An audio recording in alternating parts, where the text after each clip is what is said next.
বর্ষাকাল অথই বৃষ্টি। এইবারে গ্রীষ্মের সময় আপনারা যারা বৃষ্টির জন্য হা হা করেছেন, আজকে দেখেন সেই অতীতে কম বৃষ্টি হওয়া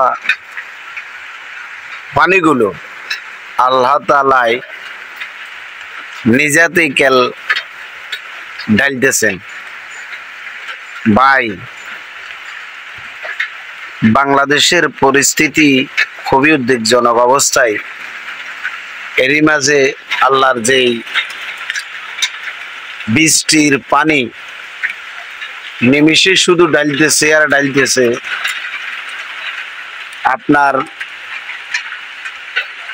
এতে বাংলাদেশের যে কৃষকেরা তারা কি বলতেছে? কৃষকেরা বলতেছে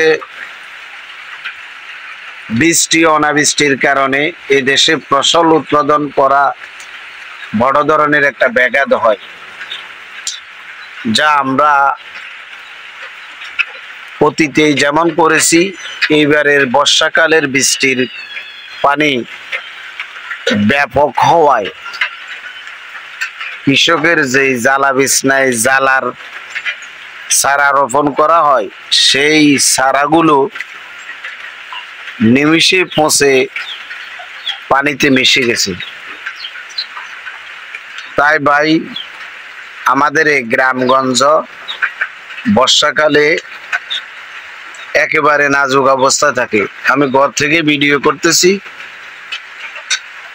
সাথে না থাকার কারণে বাইরে আপনাদেরকে ভিডিওটা শেষ পর্যন্ত সুন্দরভাবে এলাকার অথই পানিগুলো দেখাতে পারতেছি না, সেই জন্য দুঃখিত। কিন্তু কৃষকের মাথায় হাত। কৃষক আজকে গ্রামগঞ্জে কোনো জমিন খুঁজে পাচ্ছে না, খুঁজে পাচ্ছে শুধু নদী সাগরের মতো পানি আর পানি। কার জমিন কোন জায়গায় কোনো চিহ্ন ঠিকানা সীমানা দেওয়ার মতো স্থান নাই। তাই আমরা যার যার অবস্থান থেকে কৃষকের জন্য দোয়া করি। মহান আল্লাহ যাই কিছু করে ভালোর জন্য করে, সেটা আমরা অচিরেই মহান আল্লাহ তাআলার কাছে বলবো। অন্তত কিছু বৃষ্টি